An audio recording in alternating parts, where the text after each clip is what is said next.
Now, this particular questionnaire we set up to look at the relationship between mental wellness and sexuality. Remember, in the past, as I described it, our surveys were really all about looking at risk behavior for HIV transmission and trying to figure out what all of those dynamics were about. So we're really looking for different kinds of indicators at this level, and that in itself poses a lot of problems for how you ask questions, and so in many ways this pilot year gave us a chance to figure things out. Now, one of the things that we had seen in the literature was that we were on the right track with mental health, because it seems that so much of what happens with marginalization and stigma and gay men comes through feelings of stress that eventually end up as some kind of mental health issue. So we were looking in that direction, and that's why we chose mental wellness to look here. Here, we drew out from our sample, or our questionnaire, indicators that we thought would account for marginalization in gay men. And you see here what we're getting here in this column.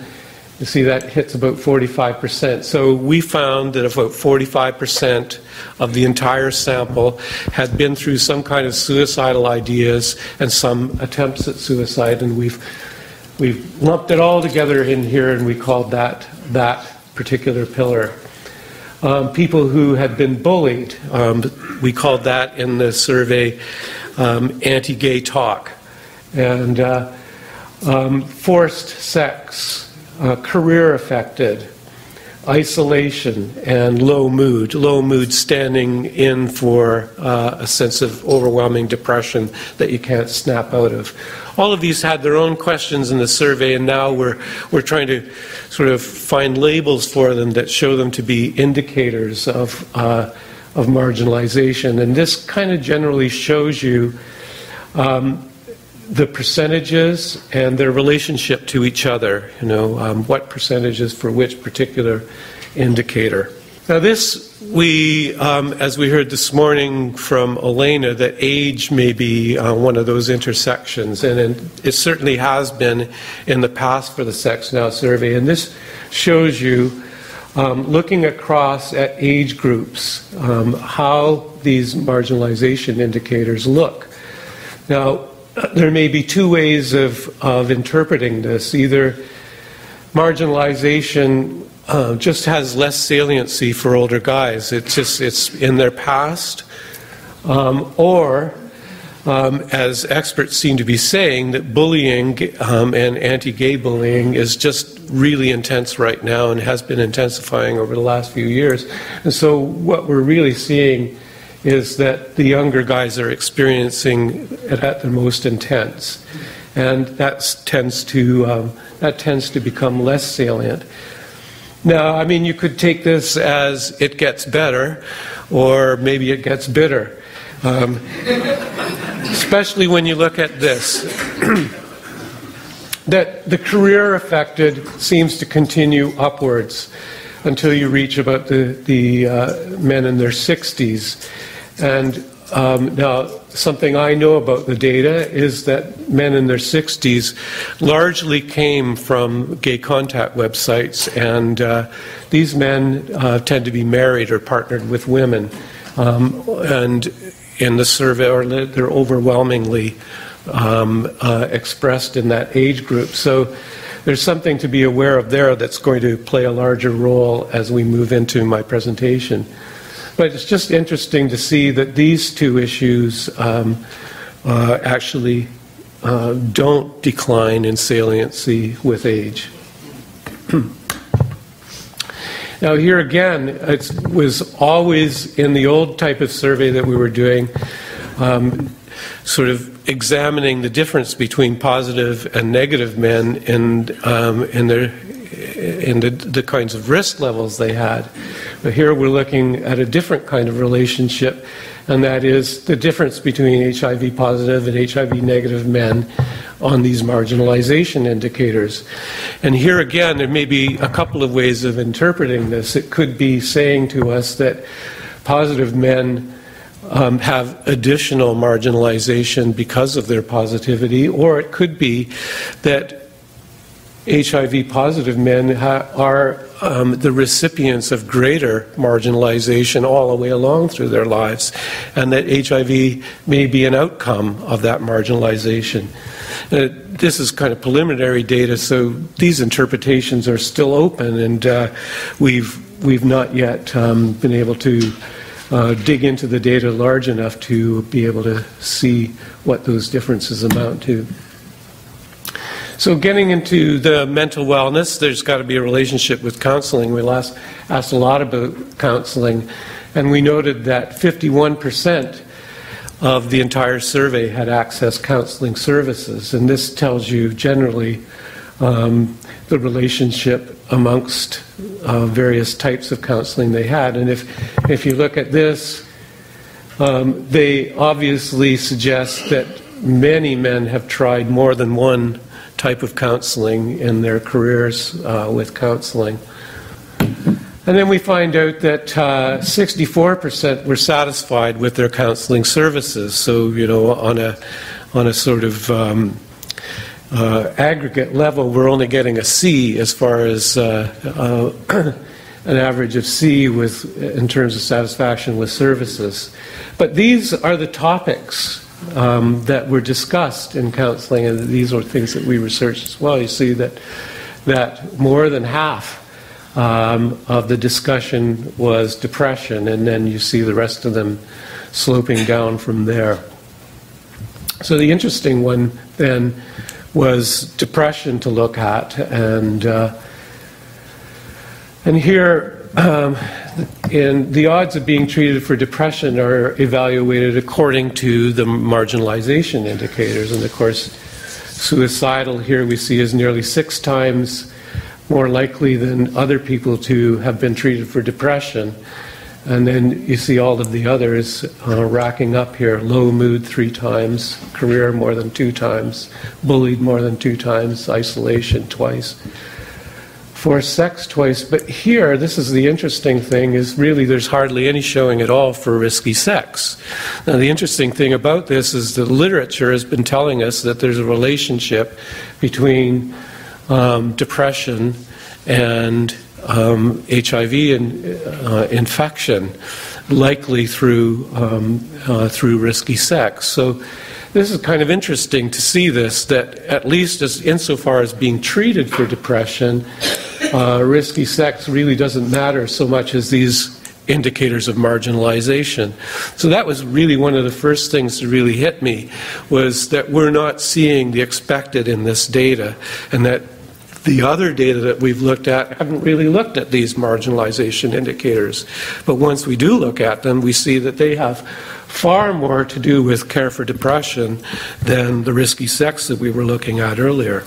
So, in a way, I mean, you know, we learn certain things about the group as a whole from that, but we don't learn very much. We're just learning the aggregates. And as we've found out from Determinants research, we really don't get anywhere until we can compare one group to another. So how do we do that? We've got all men having sex with men. And so this becomes a kind of like an issue, like how do we get at understanding how all of this is working if we don't have a group comparison? And since we haven't done, and we've gotten a big database, but we haven't got the database of all men. So this is a problem. So I started to go back to where we left off last year, and we left off with Foucault and an idea of his. And Foucault, in his History for Sexuality, suggests that sexuality is the apparatus of power. Does that sound familiar? It's getting us into that intersectionality debate. And what the entire history of sexuality is about is how did that come to be? How did sexuality come to be an apparatus of power? And throughout this 3 volumes of work, what Foucault does is he takes us back before there was sexuality to the classical times that we know as Greek philosophy. And there what he unearths is that that there was no sexuality at that time. There was no laws about sexuality. There was no sense of sin. There was no great power that was going to come down and do any damnation to anybody. And there really wasn't very much judgment about what other people did. And so in that light, then you have to wonder, well, how did civilization get on without all of that? Apparently it did. It was really all about appearances, and appearances affected one's social standing, and social standing affected what people were at liberty to do. And marriage was expected amongst men, even though men were not expected to get married till 30. So think about it. What were they doing between the ages of 17 and 30? Well, there was an enormous amount of sex between men going on. But even at Greek times, it was recognized that some men, philosophers, included amongst them, Socrates, a good example, might never be married. And in our times, being unmarried is actually a sign of non-conformity with gender expectations. And so in probing the literature, this idea of gender non-conformity began to emerge as something we could work with. We're working with gender, we're working within one gender, but gender non-conformity seems to have some kind of play here in the sense that gender nonconformity is pre-sexual. It happens before, in this particular piece of literature, we're talking about before guys have thought about having sex, and yet their nonconformity is noticed, not only within their own family, particularly by their father, but also on the street with the other kids. And so many gay men can recognize this in their own histories, long before they had any sex. And we see that then gender nonconformity rising up in the literature as potentially a reason for bullying that happens in schools, that it's a very crude way amongst males to jerk somebody back into conformity, is through violence and hate talk and so on. And so that's how we, again, see gender nonconformity coming up. And then we have also this idea of minority stress, that this ambient kind of homonegativity that we talked about last year that always seems to be there, and particularly now when the gay marriage debate is so prominent stateside, and we hear so much about bullying in the media and so on. We are picking up this environmentally, and I think we saw this in the survey that, overwhelmingly about 75% of guys who answered this survey answered a question in which we asked about homonegative news. And man, that's something that everybody has a sense of being intrusive in their lives, is the homonegativity that we're constantly barraged by. And then intersectionality came to our attention largely because we have Olivier working with us, who's a doctoral student and is very excited about all of these ideas and working with Elena. And so intersectionality has really come to work into the way that I've now gone to interpret the survey. And here, the things that we're most paying attention to, I have to say, like Elena did about gay health, I am no expert about intersectionality. All I can really claim here is, having read a few papers, it got in under my skin. So as somebody who's an analyst of data, I'm having to cope with what Elena has been talking about. And really what it does is it makes you think. That's all I can say. It makes you wonder at what you're really looking at. And so what we wanted to do was look at gender and sexuality, to intersex, but also recognizing that there's more than that in there. There's age, there's income, there's race, there's social location. All of these factors are in there, and yet we want to somehow look at two separations in the data in which we can compare two groups and see what we get. So a place to start was the way we asked about partnerships and relationships. And this group here was really interesting in that we've never seen, almost 20% of our survey answered by married men or men partnered with women. This was huge. Having done these surveys, as I said, for 10 years, seeing that much of a showing from this group was really interesting. And so what we did was we separated these two groups into conforming, the external public signs of gender conformity being attachment to a woman, and non-conforming. Single past a certain age is non-conforming, married to a man or partnered with a man, and then other. And obviously there's all kinds of people that answer to other in that group as well. And so just looking at that comparison, what we see right away, right off, is there's a huge disparity in HIV seropositivity. Gay men, 9.2%, again, looking at this as a whole country, and MSM, 1.1%. So huge disparity there. Now, again, just let's say we're focusing on very large groups. Here again, we've never seen 1,500 MSM in a survey like this, so that's what makes this very interesting. Now, I want to talk about these two. And we did not ask about gender identity, so we're kind of making this up. Conventionally, the gender nonconformists we're calling gay. The gender conformists we're calling MSM. We've sort of become used to this group being called MSM, but realize in this group that there may be gay men who are married to gay women. There may be bi men. There may be men who call themselves straight but only have sex with men. It could be made up of a whole thing. We're just using these external symbols of attachment to a woman as defining the difference in gender conformity. An in-gender comparison, conforming and non-conforming. Here's what we see when we look at sexual practice, with hardly any difference at all. These are really minor, and what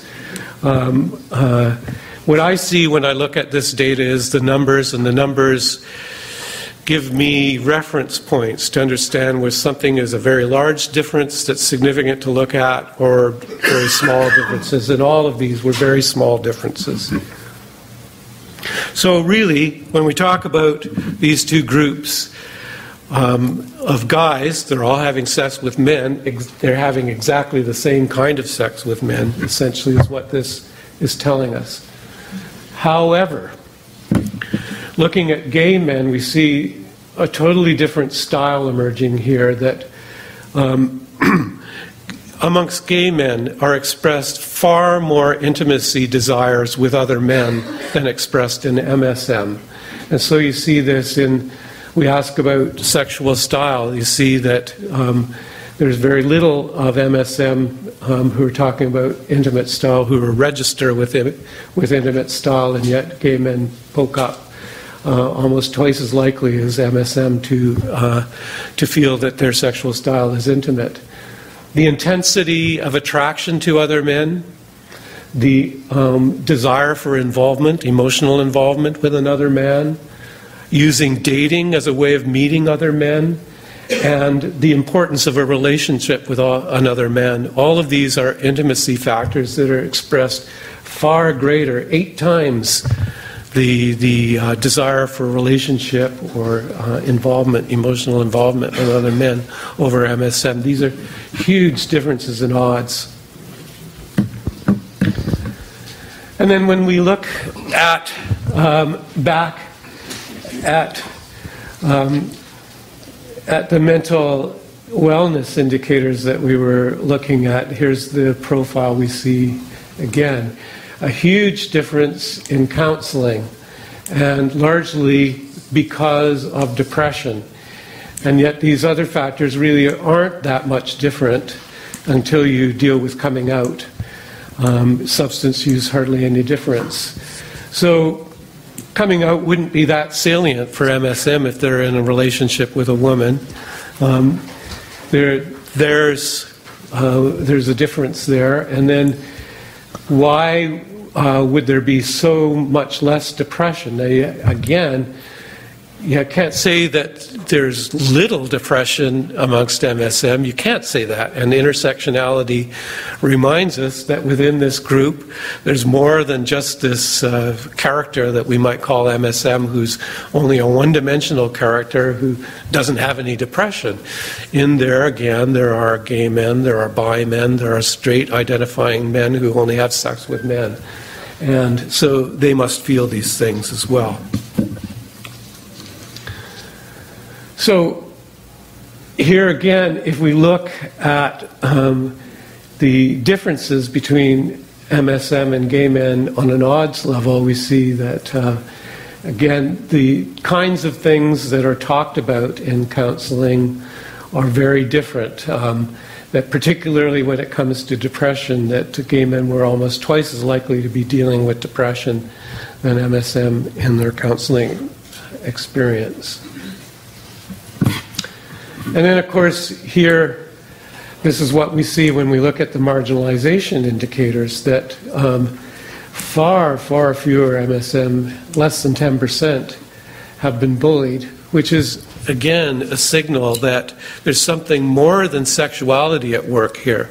Again, we're dealing with all men who have sex with men, but as far as the external symbols, the publicly available symbols of conformity, gay men apparently are bullied much, much more, and up at the almost 50% level. Suicidality, again, much more expressed. Career affected, much more expressed, and isolation, and even low mood.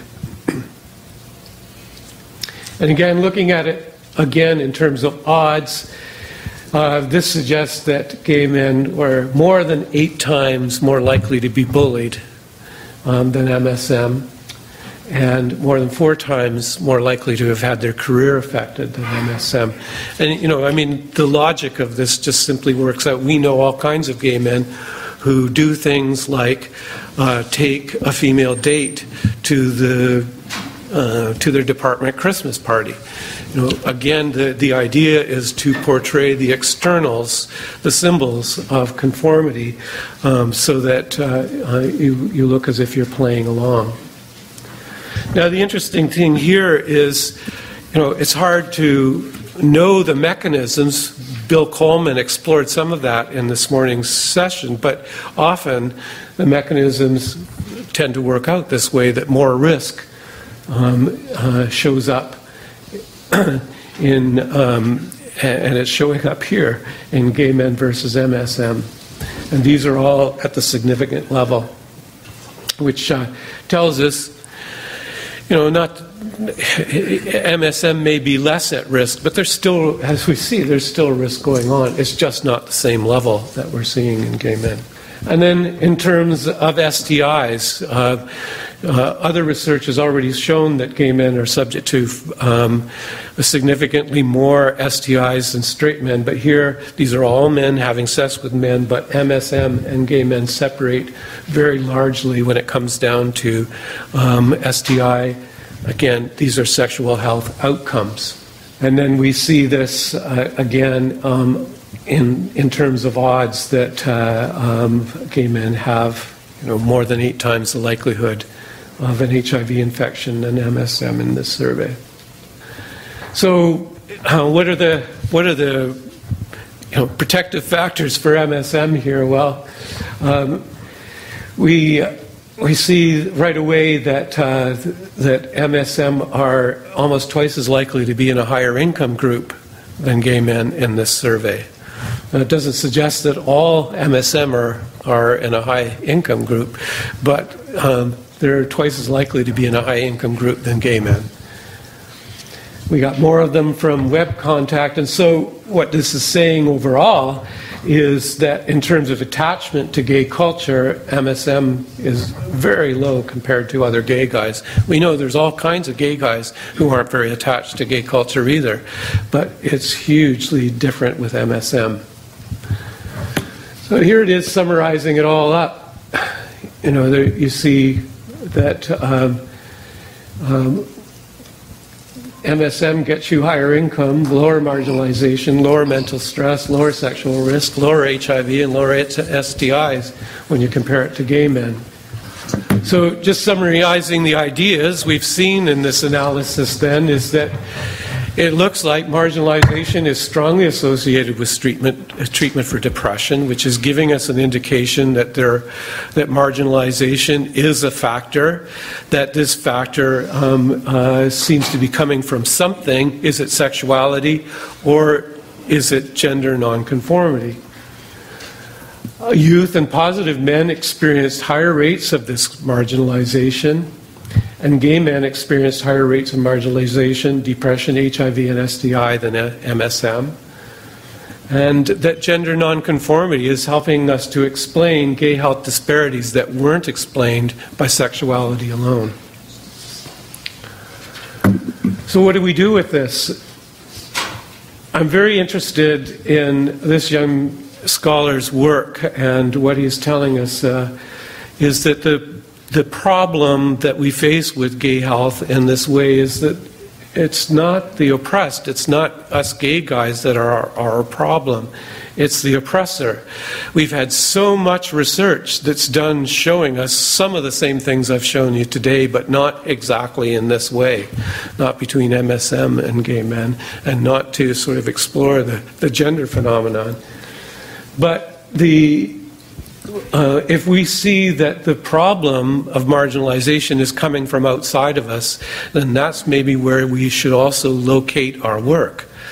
We're doing so much of our work at trying to modify gay men to help them cope with marginalization, and so little work at trying to change the situation to make it better for gay men. And so the possibility that Aguinaldo is opening up here is that once we've observed and counted all these subtle and obvious ways that heterosexism affects us, that we begin to have some kind of raw material, some kind of evidence to work with.